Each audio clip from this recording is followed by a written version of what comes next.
Hebreus capítulo de número 4.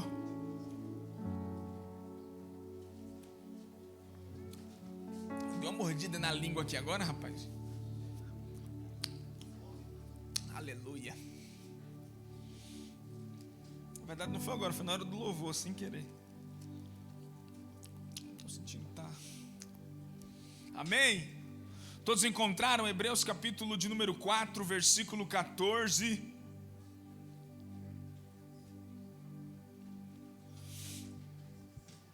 Aleluia.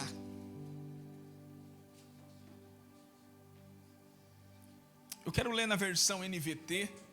Se puder projetar na NVT para mim, por favor.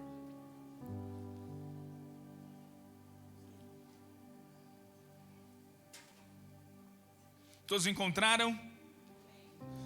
Diz assim: visto, portanto, que temos um grande sumo sacerdote que entrou no céu, Jesus, o Filho de Deus, apeguemo-nos firmemente àquilo em que cremos.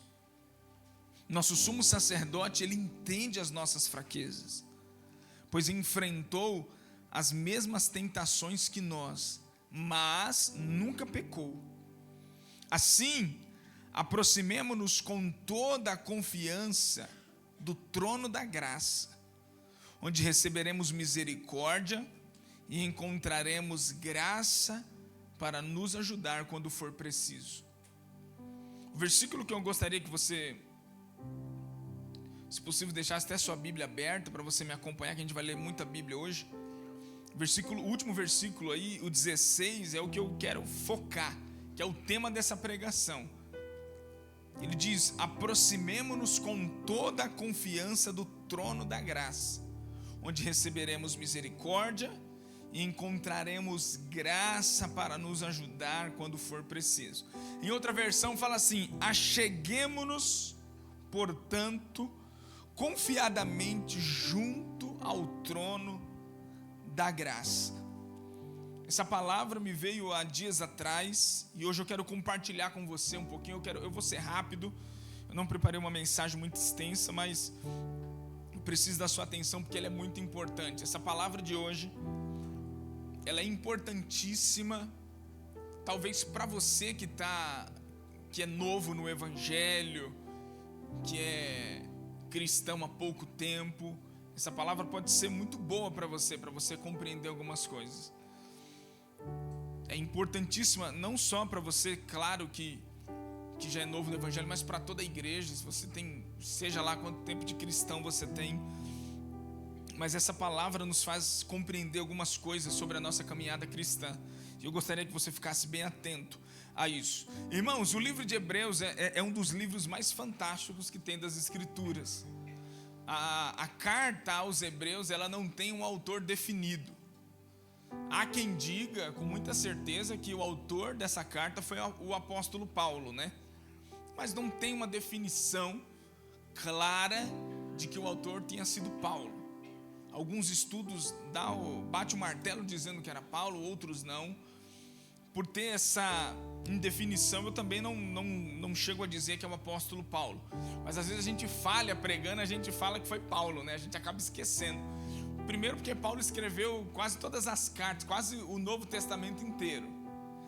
Grande parte das cartas que tem no Novo Testamento foram escritas por Paulo. E por ter uma linguagem, a linguagem de Hebreus ser um pouco parecida com a linguagem de Paulo, a gente às vezes se confunde, tá? Mas o livro de Hebreus, ele é um dos livros mais fantásticos que tem nas Escrituras. Deixa eu contextualizar para você.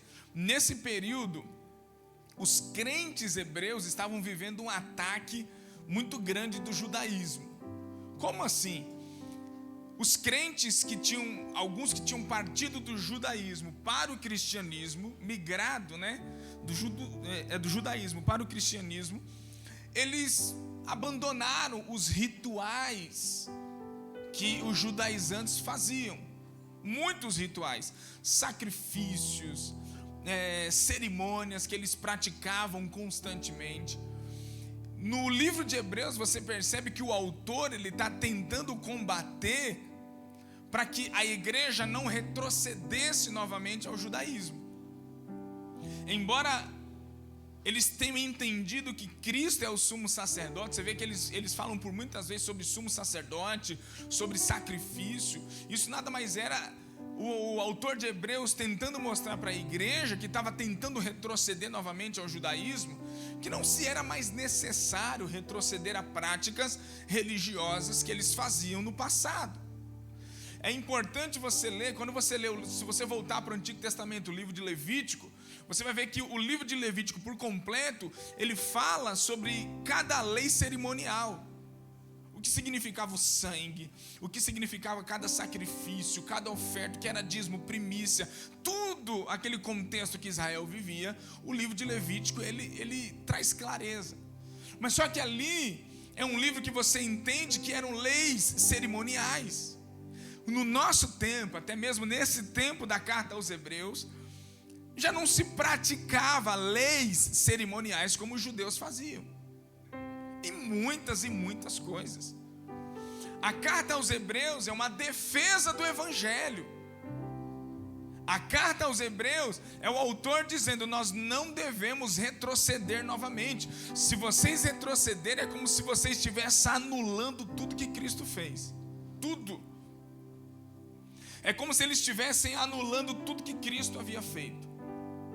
Se você prestar atenção no capítulo 10, ele fala sobre o sacerdote. No capítulo 2, ele fala sobre o sumo sacerdote. Aqui também no capítulo de número 4, ele identifica Jesus como o grande sumo sacerdote. Então, ele está trazendo clareza para a igreja, mostrando para os irmãos: não tem necessidade de vocês retornarem novamente àquele jugo, aquela cerimônia que vocês tinham no passado. Talvez você olhe: pastor, isso daí não tem nada a ver com a gente. Não tem nada a ver mesmo, mas tem muito a ver comigo e com você, que talvez já transicionou de uma religião para tentar viver Cristo, para buscar viver Cristo. Em algum momento você trata Cristo como se fosse uma religião. Esse é o problema. Quantas vezes a gente trata Cristo, a gente paga as coisas para Cristo, na nossa vida espiritual, na nossa oração, tratando a vida com Cristo como se ela fosse uma indulgência que a Igreja Católica cobrava. E se você colocar na balança, às vezes nada diferimos dos irmãos que pagavam indulgências para tentar tirar o parente, os mortos lá do purgatório. Era assim que eles faziam. Lutero, quando viu isso, falou assim: mas é um absurdo, Cristo pagou um sacrifício por nós, e nós não devemos pagar indulgência para tentar resgatar alguém que já partiu.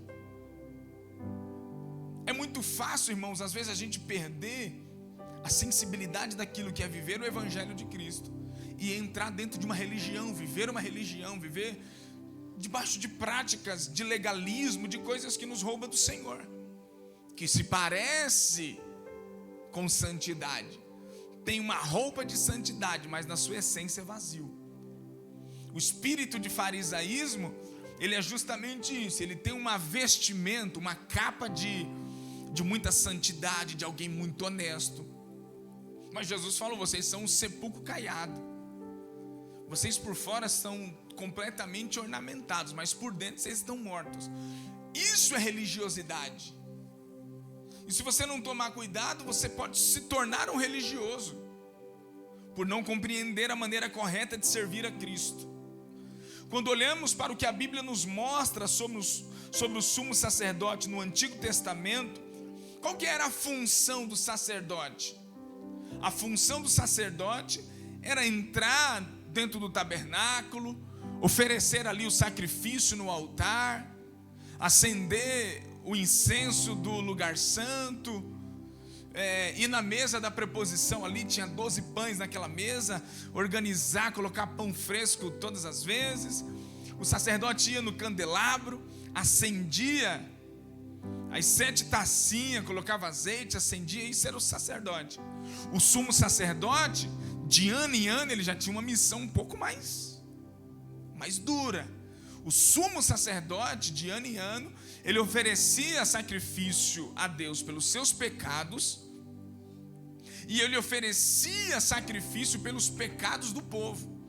E assim ele entrava no Santo do Santo, e tinha um véu.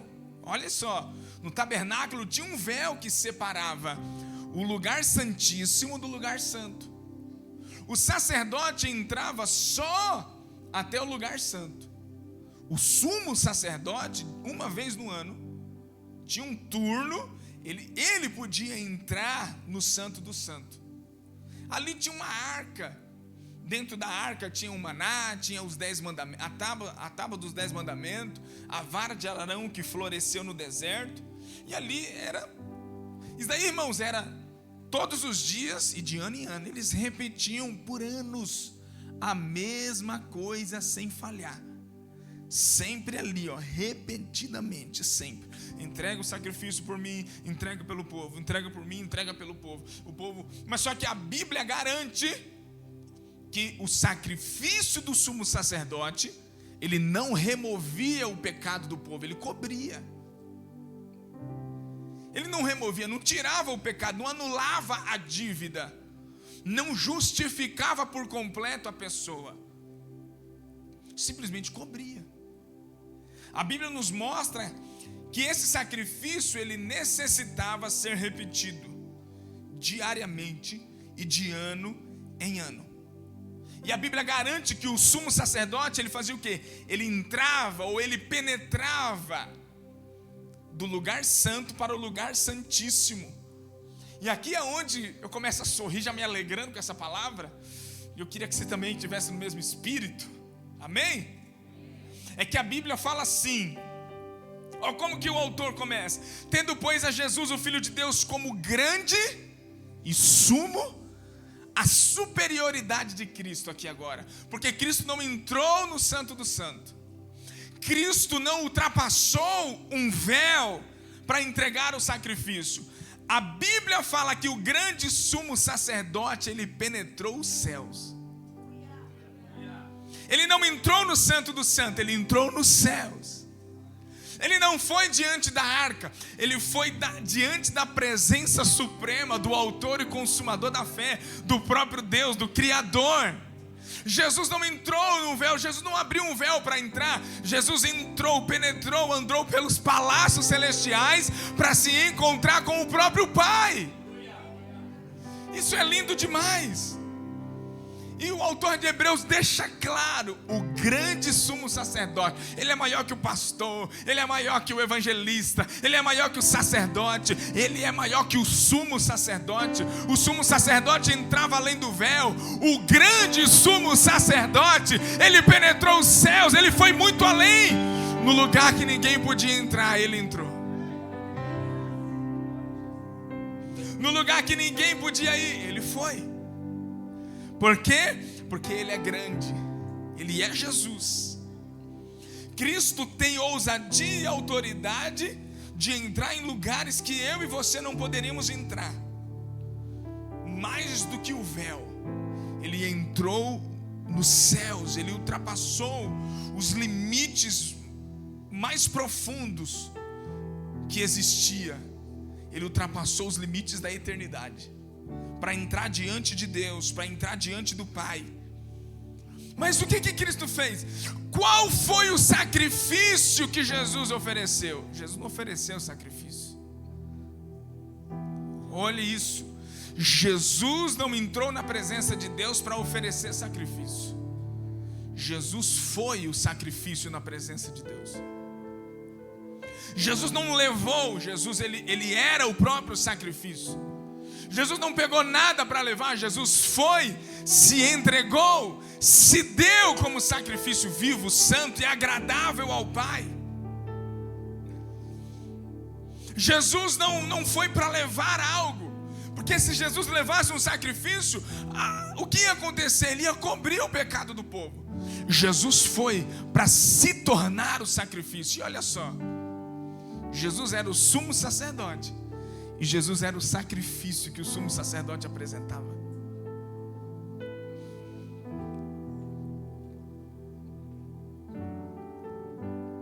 Em Hebreus capítulo de número 12, versículo 1, se puder projetar para mim.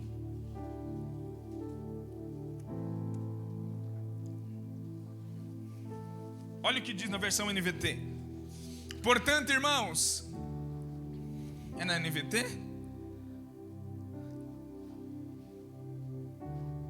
É.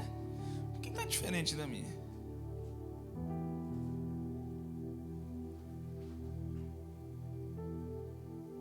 Está errado. Não é Hebreus não, é Romanos. Eu falei Hebreus? Mas você sabia que eu estou errado, né? Porque não tem nada a ver daí. Eu estou lendo uma coisa aqui, por que está diferente? É Romanos capítulo 12, versículo 1. Perdão.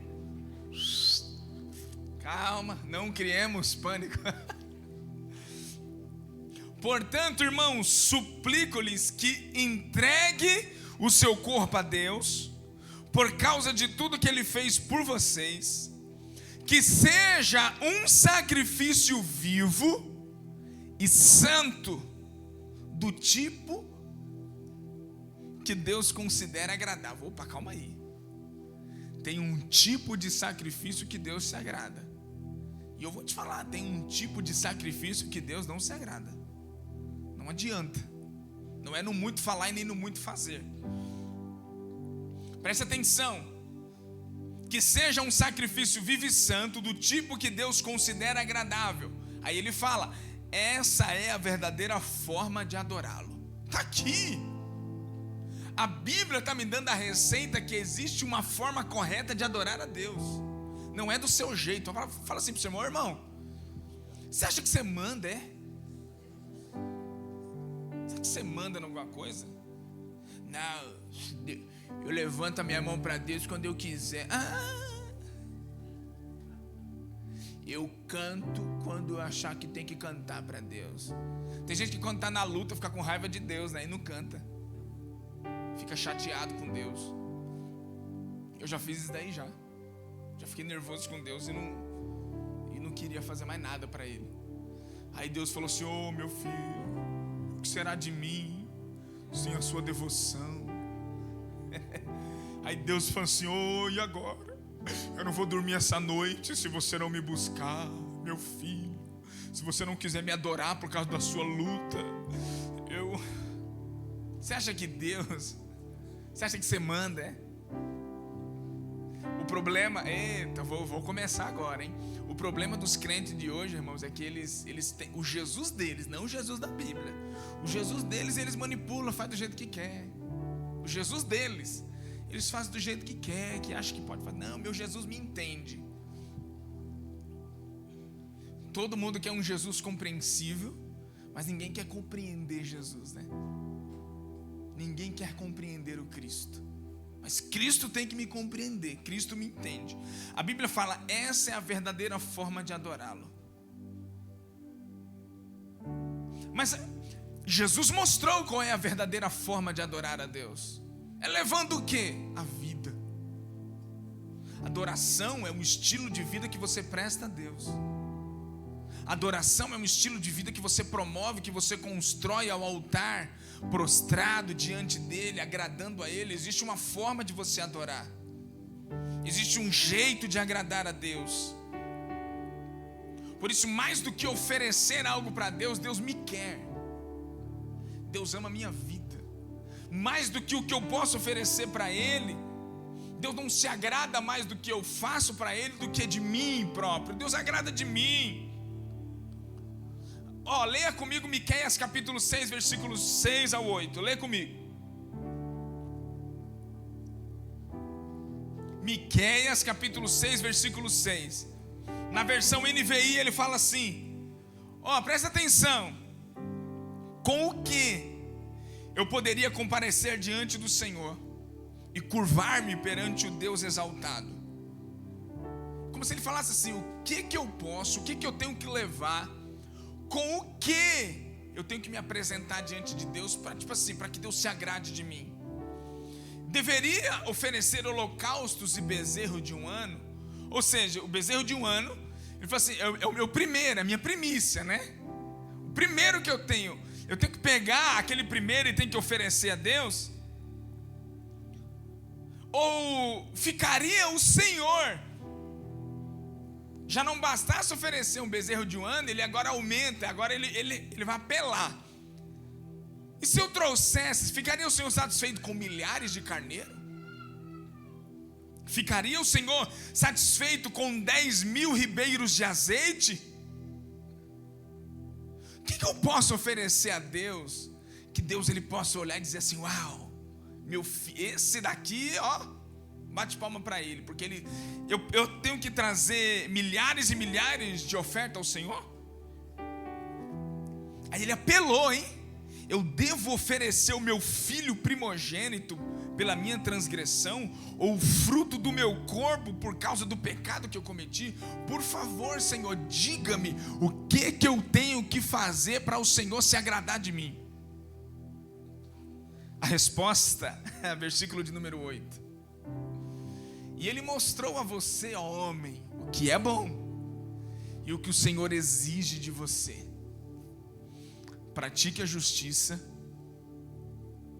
ame a lealdade e ande humildemente com o seu Deus. O que Deus está pedindo de mim, o que Deus está pedindo de você, é milhares e milhares e milhares e milhares de ofertas para você oferecer?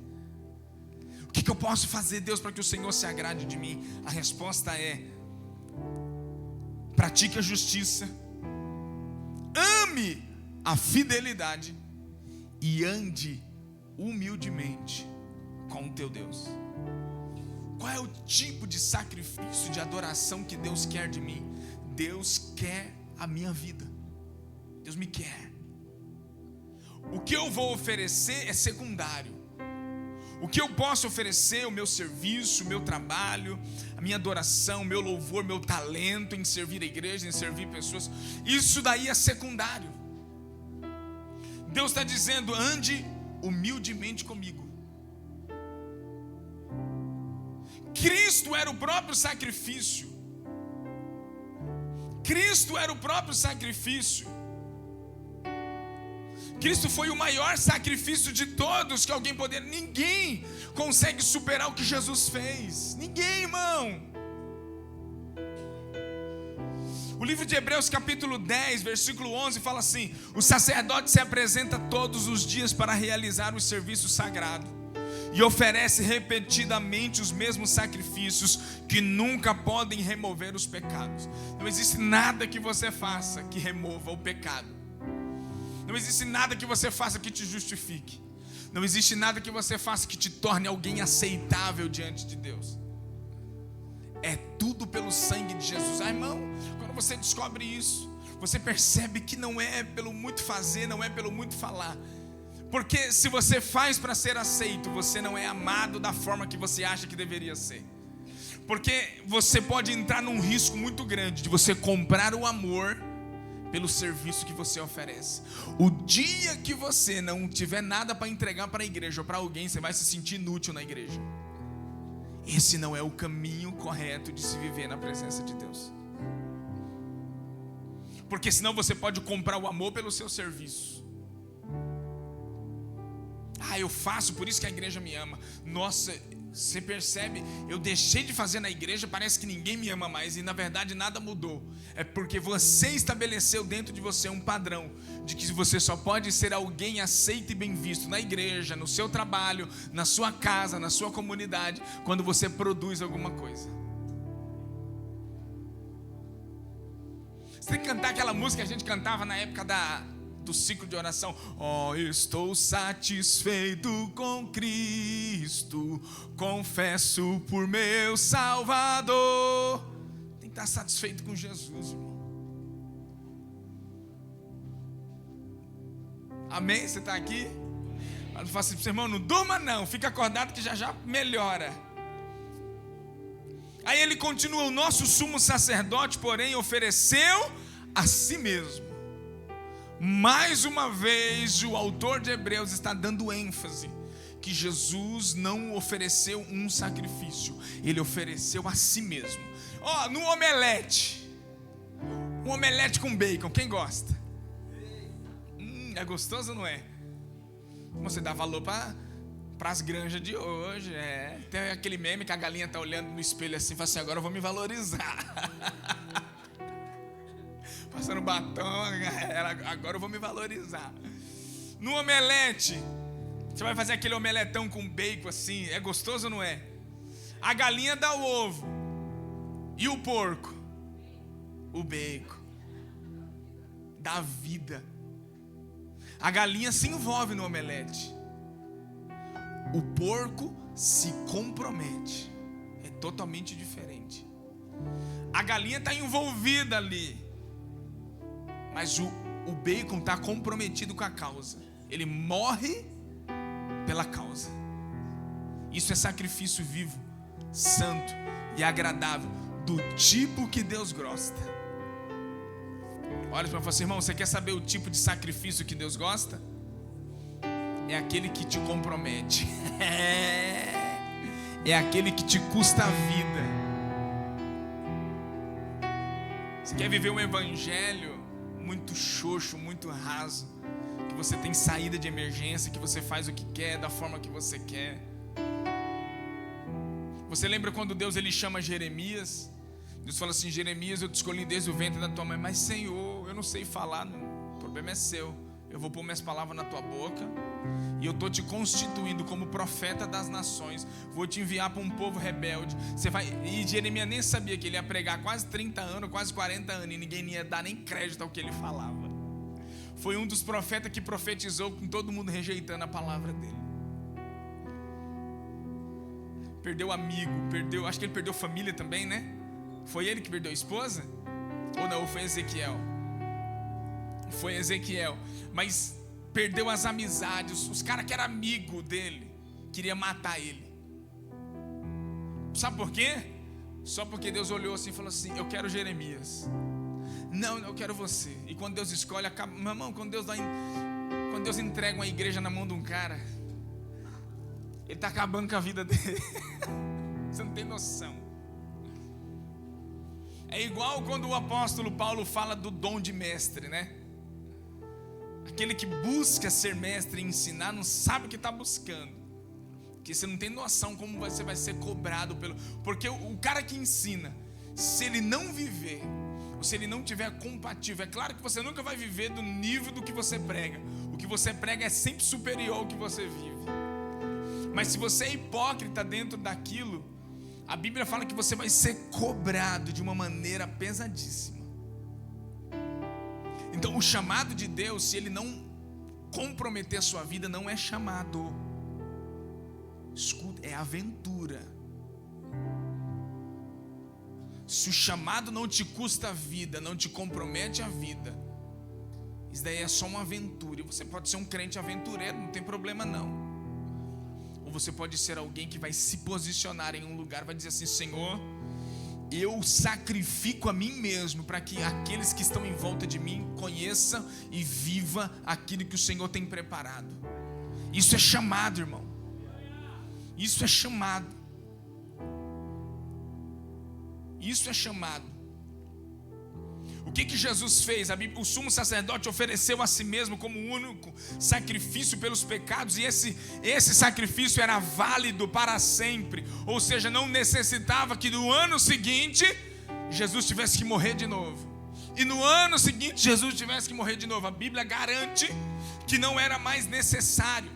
E o que ele fez? A Bíblia fala que então ele foi, se assentou no lugar de honra, à direita de Deus, e ali ele está aguardando até que todos os seus inimigos sejam humilhados e colocados debaixo de seus pés, porque mediante a uma única oferta ele tornou perfeitos para sempre os que estão sendo santificados. Ele me justificou e ele te justificou. Aí é onde eu entro em algo que o diabo não vai lutar para que você não venha na igreja, mas o diabo vai lutar para que você não entenda uma verdade como essa. Daqui pode ser libertador e cura para a sua vida. Você pode ser livre do pecado, você pode ser livre do jugo do pecado, você pode ser livre do peso do pecado, você pode ser livre de ser escravo do diabo.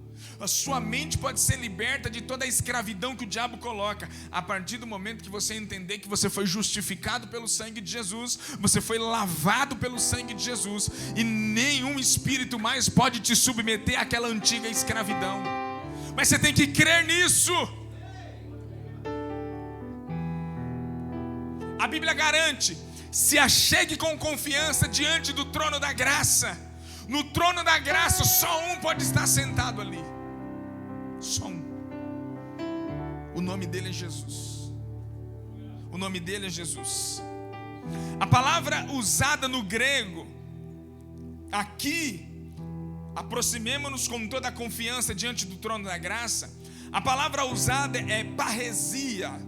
Preste atenção, que traduzida aqui é confiança ou confiadamente, que no original quer dizer ousadia, ou se aproxime com ousadia, ou está dizendo se aproxime com liberdade de expressão,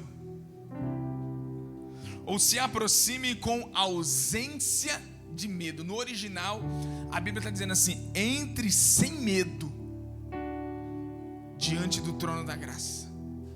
Outra coisa, entre com liberdade de expressão diante do trono da graça.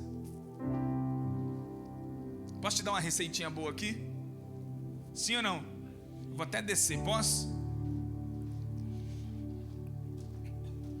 O diabo, escuta essa, o diabo tem trabalhado, uma das formas que o diabo trabalha para desvalorizar o perdão, o sangue de Jesus, o arrependimento, é quando ele invalida o arrependimento, o sangue de Jesus, quando você comete o mesmo pecado mais de uma vez. Preste atenção. O diabo fala assim: para que você vai se arrepender se você já fez isso uma vez, duas ou três?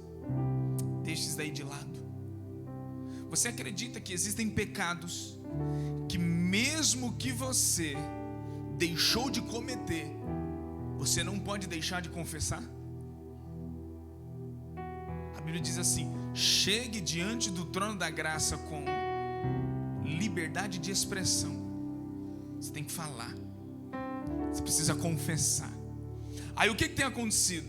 As pessoas, por que a oração é libertadora? Por que as pessoas não oram, elas não cantam, elas não conseguem orar, elas não conseguem dobrar o joelho na presença de Deus e dizer assim: Senhor, me perdoa porque eu pequei quando eu falei o que não devia.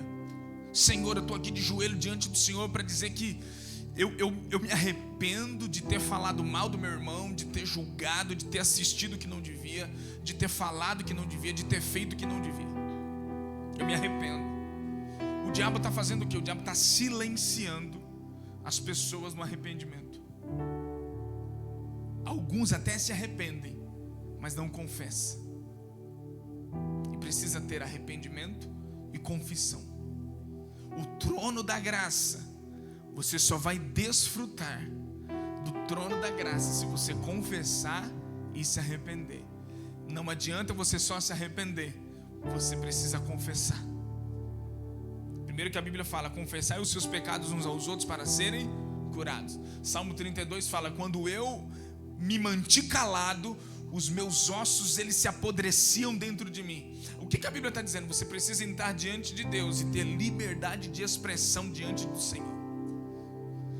Mas o que Deus vai pensar de mim? Não é o que Deus vai pensar. Deus não pensa mais nada de você, se Ele já sabe quem você é. O Senhor está nos levando para um lugar onde nós vamos conhecer o trono da graça. O trono da graça não é o lugar onde Ele vai estar com a sua mão estendida sobre mim, ou melhor, com o seu cetro estendido e falar assim: a hora que você entrar aqui eu te mato. O trono da graça é um lugar que você tem que se abrir. Você tem que se abrir diante da presença de Deus para que você seja curado. Você tem que abrir o seu coração para que o sangue de Jesus te justifique. Preste atenção numa coisa: a história fala que somente o filho primogênito, no Antigo Oriente, somente o filho primogênito poderia entrar diante da presença do rei e não ser morto, sem ser convidado. Ninguém poderia. A rainha não podia entrar diante do rei sem que ela fosse convidada. Você sabe quem era autorizado? O filho primogênito. O que Jesus fez, irmão? O que o nosso irmão primogênito fez? Ele entrou nos palácios celestiais. E o incrível, que isso me arrepia, é que a Bíblia fala que existe um grande trono preparado para nos julgar, não tem? Aquele grande trono te esperando. onde vai ter um telão desse aqui, vai passar todos os seus pecados que você cometeu escondido. Já pensou, irmão? Tem ou não tem um grande trono? Mas no mesmo trono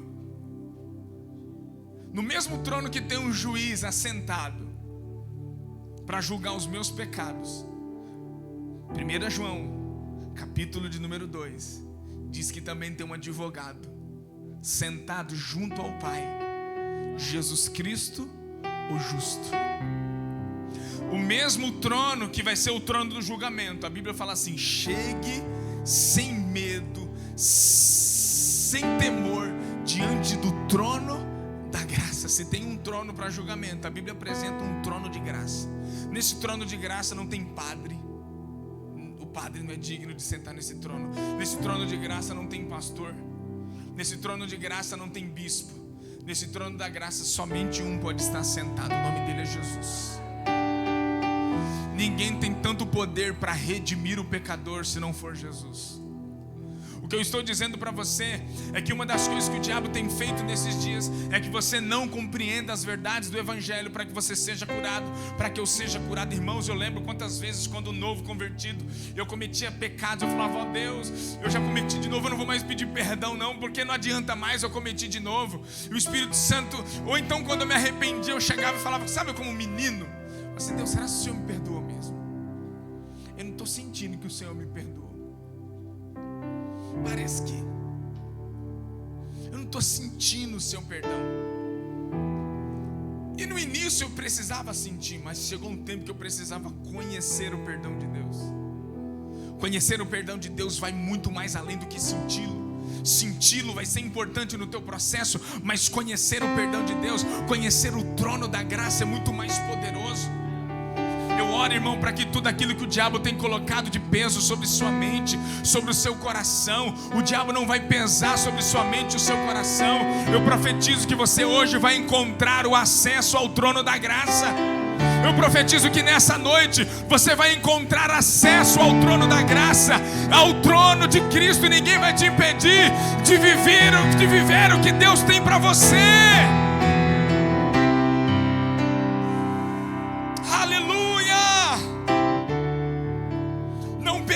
Nenhuma voz do inferno, não permita nenhum julgamento satânico, nenhuma afronta te afastar do trono da graça. A Bíblia está dizendo: se aproxime do trono da graça, se achegue com confiança.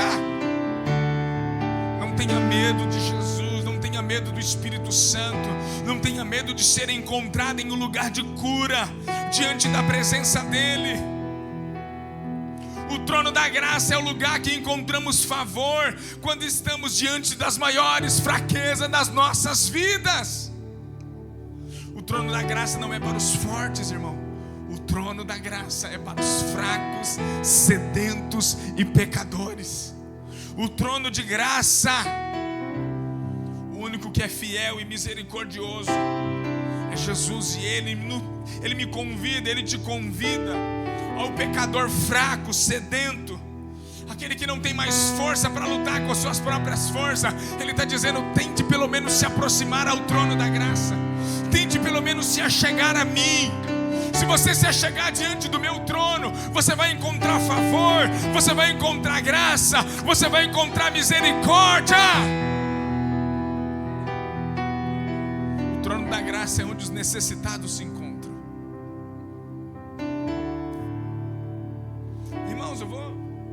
Eu vou te escandalizar agora, posso?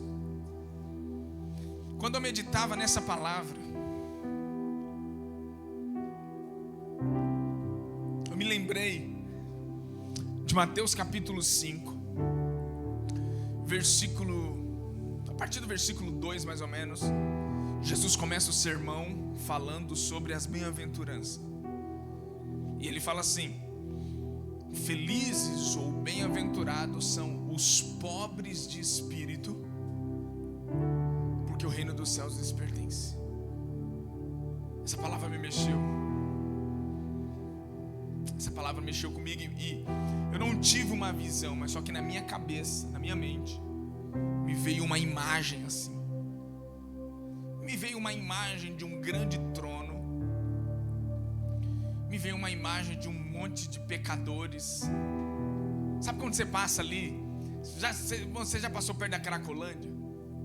Você já viu já aquelas pessoas debilitadas ali numa situação deplorável?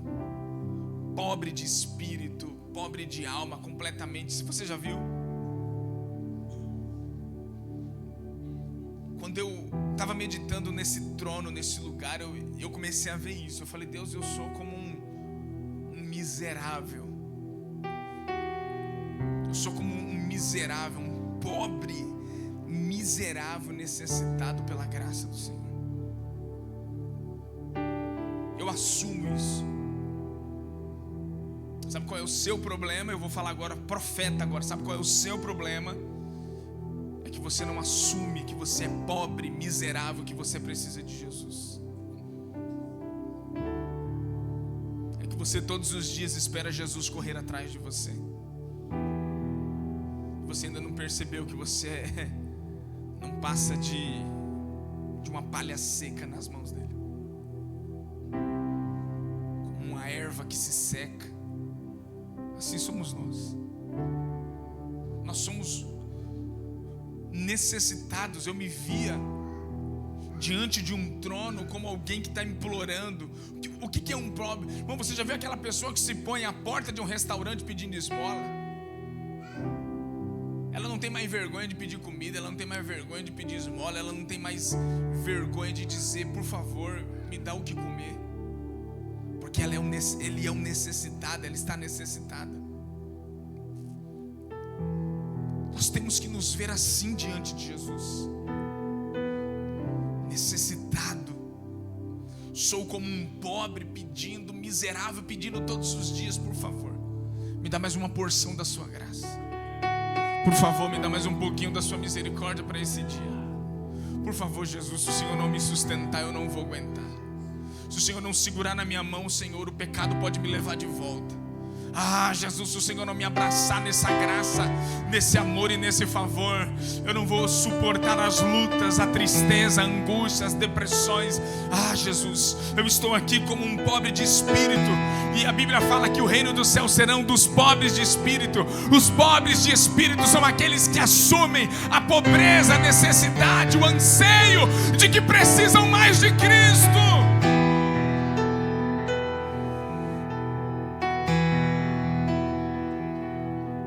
Você está fortão, eu não é? Tem dia que você fala assim, Jesus, precisa não, vai lá ajudar o fulano, que fulano está precisando, deixa que hoje eu estou grandão, pode deixar, Jesus, ajuda lá o Wesley, o Edson, ajuda lá a Priscila, o Hermes, eles estão precisando, hoje eu estou na unção, Jesus, não vem não, se o Senhor viu, eu te derrubo na unção, né? Tem dia que você está grandão, o diabo olha assim e fala assim, eita, se eu chegar perto dele hoje ele me pega, então deixa eu... Mas tem dia, é ou não é? É ou não é, irmão? Tem dia que você está só o caco. Pastor, eu estou assim todo dia. Eu estou todo dia assim, tem, né? Não tem dia que você fala, meu Deus do céu. É nesse dia, irmão, que você precisa correr para o trono da graça. É nesse dia que você precisa correr como um desesperado, como um pobre de espírito, e abraçar o trono da graça e dizer assim, Jesus, por favor, eu preciso da sua presença, eu preciso do Senhor mais do que qualquer outra coisa. Olha o que diz em 2 Coríntios capítulo 12, versículo 7. Baixa só um pouquinho. Paulo fala assim, ó, ainda que eu tenha recebido revelações tão maravilhosas, portanto, para evitar, presta atenção, para evitar que eu me tornasse arrogante, foi-me dado um espinho na carne, um mensageiro de Satanás para me atormentar e me impedir de qualquer arrogância. Em 3 ocasiões eu supliquei. Você sabe o que é súplica? É implorar. É pelo amor de Deus, eu te peço. Por 3 ocasiões eu supliquei ao Senhor para que Ele removesse esse espinho. Mas ele disse: minha graça é tudo que você precisa. Sabe o que era isso? Era Jesus trazendo Paulo diante do trono da graça. Para, irmão, de construir o seu império. Para de construir as suas ideologias. Você não é nada. Nós precisamos de Jesus.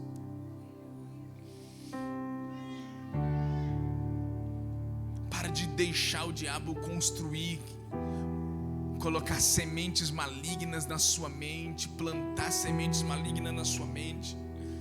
O apóstolo Paulo implorou, suplicou, dizendo assim: por favor, Senhor, tira de mim esse espinho, isso dói. A minha graça, Paulo, é tudo que você precisa. Aí Deus fala assim, Jesus fala assim: o meu poder opera de forma melhor na sua fraqueza. Portanto, agora fico feliz de me orgulhar das minhas fraquezas, para que o poder de Cristo opere por meu intermédio.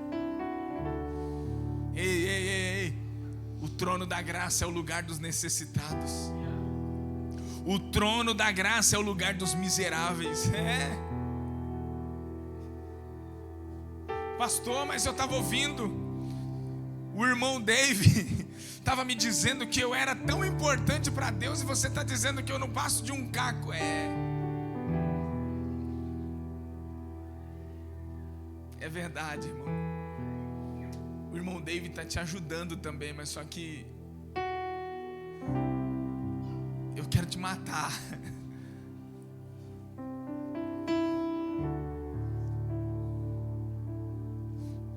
Porque senão você vai vir para Jesus, e se você não entendeu de forma correta o que é morrer por Cristo, com 6 meses, você vai achar que Jesus era um garçom, sabia? Você vai pensar que Jesus era só um garçom que tinha que te servir e colocar na mesa o tipo de comida que você acha que merece. Eu não sei como você vai encontrar em Jesus prazer nisso. Eu não sei como você vai ter que orar, irmão, para você encontrar prazer nisso. Mas deixa eu te dizer, Jesus disse que: Paulo, o que você precisa é da minha graça. O trono da graça está disponível para todos. Chegue com confiança, sem medo. Não dependa de homens, não dependa de pessoas, dependa da graça de Jesus. Eu sou um necessitado, você é um necessitado. Nós somos importantes para Deus, é claro que somos. Jesus não morreu, não fique triste, Jesus não morreu pelo seu cachorrinho. Jesus morreu por você. Aleluia.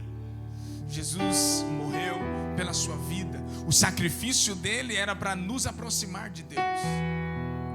E você não pode permitir que o diabo te distancie todos os dias, dia após dia, do trono da graça.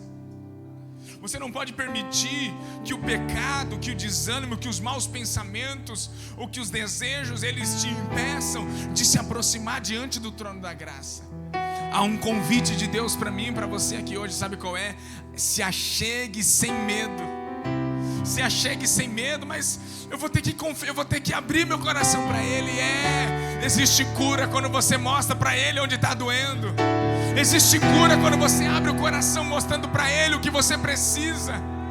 Mas Ele não sabe o que eu preciso. Mas é tão importante quando você diz o que precisa, quando você declara o que precisa, quando você confessa: Senhor, eu não sei viver sem Tua presença. Levante suas mãos nesse momento. De alguma forma, libere ao Senhor, dizendo: eu não sei viver sem o Senhor. Lugar santo, ao altar de bronze, leva-me. Eu não quero viver mais a mesmice. Eu não quero viver mais o raso. Eu quero ir profundo em Ti.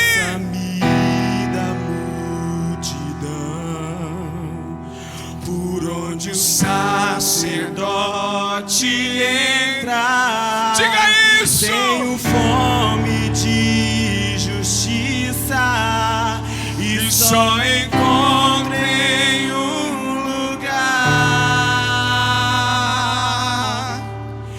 Leva-me ao lugar santo.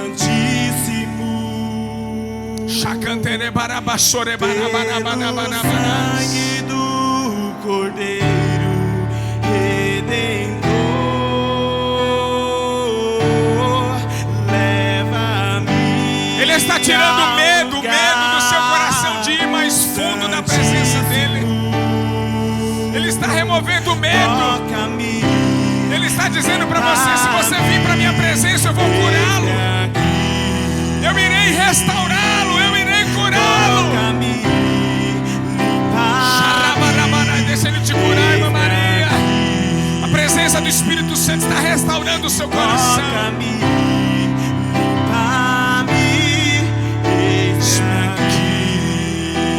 Senhor, leva-me. Senhor, leva-me aos seus atos, ao lugar santo. Você precisa mergulhar nesse lugar. Ao altar de bronze. Você precisa almejar e mais Seu fundo. rosto eu quero ver. O trono da graça está disponível.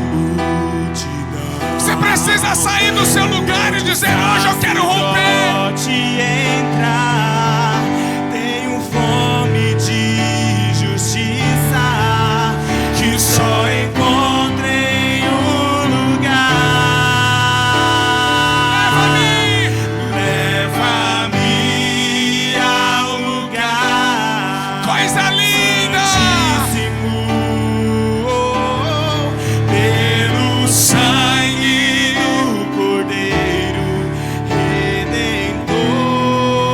Redentor, leva-me ao lugar santíssimo. Toca-me. Toca-me, limpa-me, eis-me aqui. Toca-me. Toca-me, limpa-me, eis-me aqui. Continue com seus olhos fechados. O Senhor está removendo todo o medo do seu coração, toda timidez, todo medo, todo peso, todo julgamento que o diabo colocou sobre você. O Senhor está arrancando todo o peso agora. Assuma isso, assuma isso, assuma isso.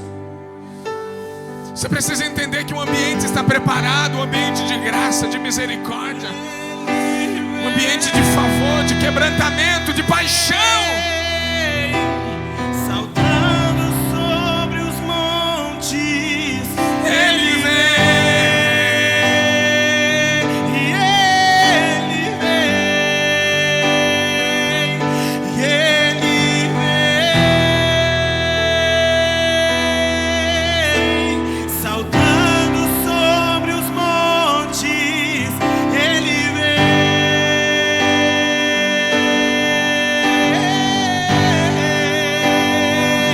e Ele vem.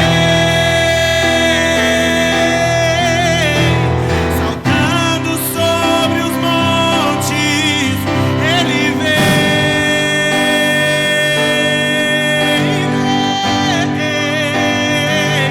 e Ele vem. Saltando sobre os montes, Ele vem. Escuta, eu não sei se existe uma mulher, ou ela está aqui, ou ela está me assistindo. O diabo até hoje te acusa porque você cometeu aborto. E o Senhor me mostra agora, o Senhor está dizendo para você: eu estou te perdoando. Eu te perdoei, eu te curei, eu te remi. Você não carrega mais esse peso de culpa sobre você. Você está curada, não por mim, pelo sangue de Jesus que te justifica. Quando você chama, De hoje em diante, percebe, essa palavra vai surtir efeito na sua vida. O diabo nunca mais vai te amedrontar e te roubar. Ele te remiu, ele te salvou. jamais te deixará. Ao abrir seu coração e dizer: Jesus vem, logo Ele diz: estou aqui. Quando você chama, Ele vem. Ele nunca jamais te deixará. Ao abrir teu coração e dizer Jesus vem, logo Ele diz estou aqui.